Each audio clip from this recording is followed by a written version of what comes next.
Good morning అండి. ఈరోజైతే నేను బ్రేక్ఫాస్ట్కి బేసన్ చిల్లా చేస్తున్నానండి. ఈ బేసన్ చిల్లా వచ్చేసి వెయిట్ లాస్లో యూజ్ అవుతుందండి. దీనికి కావాల్సిన ఐటమ్స్ అండి, ఈ కప్ మెజర్మెంట్తో 1½ కప్ నేను శనగపిండి తీసుకున్నానండి. 1 టమోటాని స్మాల్ పీసెస్గా కట్ చేసి పెట్టుకున్నాను. 50 గ్రామ్స్ పన్నీర్ని గ్రేట్ చేసి పెట్టుకున్నానండి. 2 క్యారెట్ పీసెస్ని గ్రేట్ చేసి పెట్టుకున్నాను. హాఫ్ ఆనియన్ని స్మాల్ పీసెస్గా కట్ చేసి పెట్టుకున్నాను. హాఫ్ క్యాప్సికమ్ అది కూడా స్మాల్ పీసెస్గా కట్ చేసి పెట్టుకున్నానండి. కొరియాండర్ లీవ్స్ 4 చిల్లీస్ని స్మాల్ పీసెస్గా కట్ చేసి పెట్టుకున్నాను. సాల్ట్, జీరా అండి. ఇది చూడండి, ఇప్పుడు 1½ కప్పు శనగపిండిలోకి టమోటా మనం అన్నీ రెడీ చేసి పెట్టుకున్నాం కదండి, అన్నిటినీ ఈ శనగపిండిలోకి యాడ్ చేసుకోవాలండి. నేనైతే వెజిటేబుల్ పోర్షన్ కొంచెం ఎక్కువగానే ఉంటుందండి.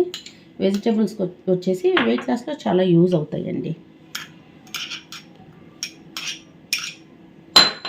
ఈ పన్నీర్ యాడ్ చేయడం వలన, ఇది అయితే ఆప్షనల్ అండి, ఇష్టం ఉంటే యాడ్ చేయొచ్చు, లేదంటే లేదు.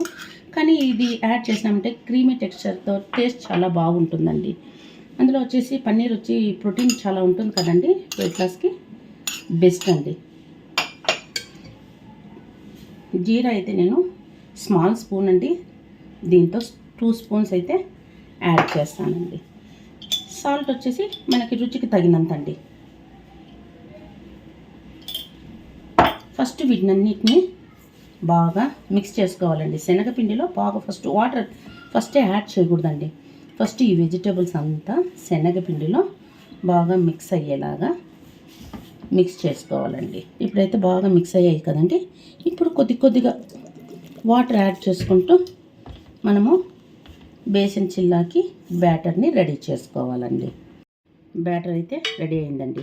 ఇది ఎక్కువ లూజ్గా అయితే మనము కలుపుకోకూడదండి.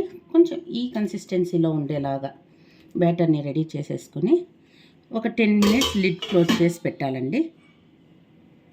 చూడండి, ఇప్పుడైతే నేను బేసన్ చిల్లా వేయడానికి స్టవ్ పైన తవా పెట్టి వేడి చేశానండి.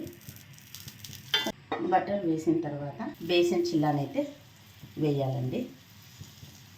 ఇది మరి తిన్నగా వేయకూడదండి, కొంచెము, ఎందుకంటే మనం వెజిటేబుల్స్ చాలా యాడ్ చేసాం కదండి, కొంచెం థిక్గానే వేయాలి.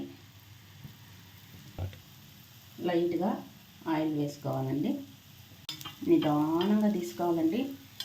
వెజిటేబుల్స్ తక్కువగా యాడ్ చేస్తే అంత టెన్షన్ ఉండదు. వెజిటేబుల్స్ ఎక్కువగా యాడ్ చేసాం కదండి, చిల్లా అనేది పిరిగిపోతుంది అండి.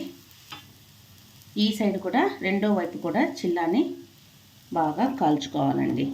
అయితే ఇది వచ్చేసి సిమ్లోనే కాల్చుకోవాలండి. ఈ బేసన్ చిల్లానైతే ప్యాన్ హీట్ పెట్టకూడదండి, నిదానంగా కాల్చుకోవాలండి. చూడండి, 2 సైడ్లు చిల్లా అయితే బాగా కాలిందండి. ఇంతేనండి బేసన్ చిల్లా చేసుకోవడము. ఇది వెయిట్ లాస్కి అయితే చాలా యూస్ అవుతుందండి. వేడి బేసన్ చిల్లా అయితే రెడీ అయ్యిందండి. ఈ వీడియో మీకు నచ్చినట్లయితే ప్లీజ్ లైక్ చేయండి, షేర్ చేయండి, subscribe my channel. Thank you.